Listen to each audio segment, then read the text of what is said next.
Yes, again, alright mga minamahal. Alicia ninyo, nagbabalik muli para sa ating panibagong video. So, grabe no?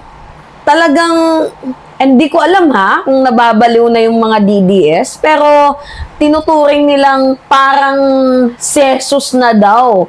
Etong si former President Duterte, ginagawa na nilang Panginoon. Itong si Digong, kumbaga parang ang nangyari daw sa panahon ni Cristo ay nangyayari ulit sa panahon ni former President Duterte. Hindi nyo ba alam, ito mga DDS, kasi galing mismo to sa post ni Greco Bellica. Yan yung post ni Greco Bellica. Basahin natin ha. Sabi niya, walang nangyayari ngayon na hindi pa nangyayari noon. History really has its way of repeating itself. Si Cristo noon inaresto ng illegal. Gawa-gawa ang kaso, sinungaling ang witness, walang due process, presumed guilty.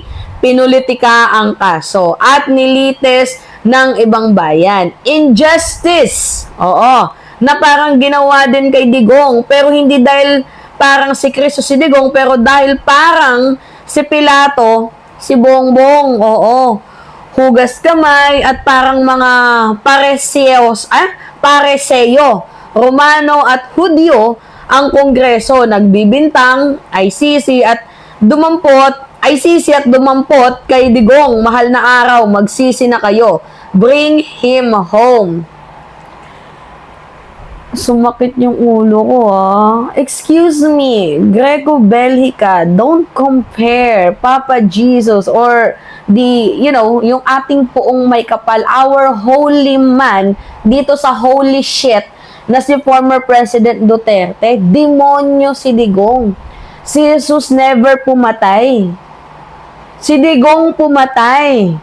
At magkaiba ang timeline ni Jesucristo sa timeline ni former President Duterte at walang pwedeng alam nyo, kasalanan yan, 'di ba? Yung ikukumpara si Jesus sa isang normal na tao. Yan yung sinasabi ko sa inyo mga minamahal, na meron talagang mga taong magpapanggap na banal-banalan pero ubod ng kademonyohan. Kaya yung mga DDS ngayon, parang nilalamon na sila ng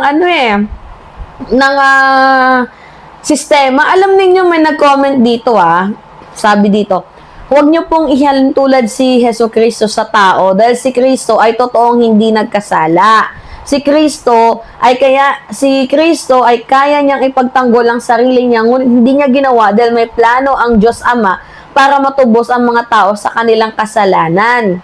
Si Digong, si Rodrigo Duterte ay nagkasala. Huwag niyong itanggi kasi si Digong mismo umamin siya na marami siyang pinatay. Sakaling humingi siya ng kapatawaran si Rodrigo Duterte sa Diyos, sure na sure ay papatawarin siya sa kanyang kasalanan. Kaya dapat huwag ihambing sa Diyos si Duterte dahil siya ang taong makasalanan at nagkasala. Diba?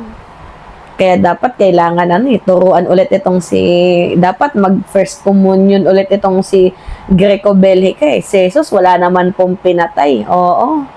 At saka itong si Digong, tandaan ninyo, sabi niya, nilait niya pa nga yung Jesus Si Pope Francis, sabi niya, who is that stupid, diba? Ginanon niya pa. Tinawag niya pang stupido ang poong may kapal kahit hindi naman dapat.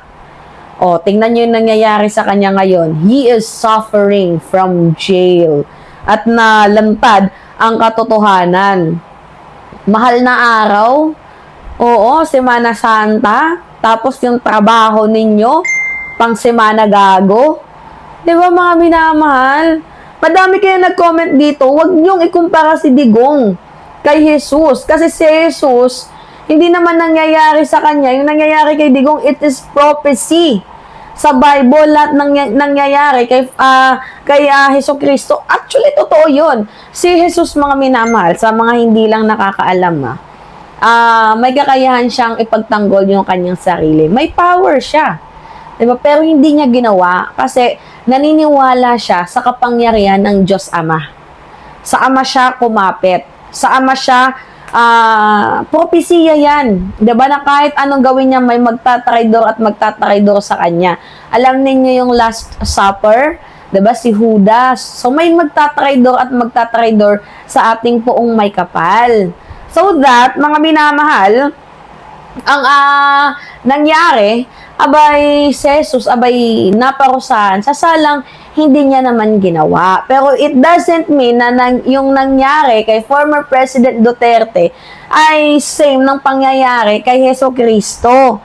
'Di ba? Mali naman 'yun, yung grabe ha, Holy Week ngayon ha. Oo, nababaliw na tong mga DDS na to kung ano-ano na yung mga iniisip nila. Oo, ang dami kayang nagko-comment dito. Oh, nababaliw na ba si Digong? At saka, mga minamahal, si Jesus namatay at ipinako sa krus. Si Digong, pinapanagot lang sa kasalanan niya. Hindi pa naman patay si Duterte. Hindi pa patay si former President Duterte. Pinapasagot lamang itong si Digong sa kanyang mga kasalanan. Hindi nga sumasagot eh. At saka si Jesus, di sinungaling. Hindi katulad dito kay former President Duterte na ubod ng sinungaling. Oo, baliw. 'Di ba? Tingnan ninyo, si Cristo walang pinatay at walang laban at nilagyan ng Si Cristo walang pinapatay at walang nilalagyan ng duct tape sa ulo. Ano ba to? April Fools ba to? Greco Bellica? Nababaliw na ba si Greco Bellica? 'Di ba? Kinukumpara niya si Duterte sa ating poong may kapal, samantalang si Digong ang nanglait sa ating poong may kapal. Baliw na ba itong mga DDS na to? 'Di ba? Parang ginagawa niyong Diyos ang tao lamang. Alam niyo, nakalagay sa Biblia na huwag sambahin ang rebulto, ang tao, or kung sino man. 'Di ba? Ang tangi nating sinasamba walang iba kundi ang Diyos. Huwag kayong gagawa ng larawan, 'di ba? Or rebulto, tanging si Jesus lamang. Kaya nga ako nagsisimba ako ng yung sa puso. 'Di ba? Wala akong makikita mga rebulto dito, wala kayong makikita mga rebulto sa studio ko, sa kwarto ko, wala kasi naniniwala ako na yung faith ko by feelings, internal souls. 'Di ba? Kapag hindi mo finid ang kaluluwa mo ng salita ng Diyos, para kang gutom. Oo, at madami kang ginagawang kasalanan. Yan yung nangyari kay Digong. 'Di ba?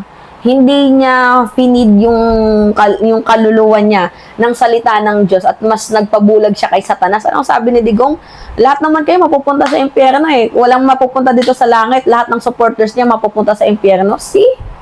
Ganun niya kung paano maliitin ang poong may kapal. And that's the way siguro ng poong may kapal para magsisi siya sa kanyang mga kasalanan. Diba, mga minamahal? Alright. So, yun po. Pahingi lamang po ako ng comments, likes, and share.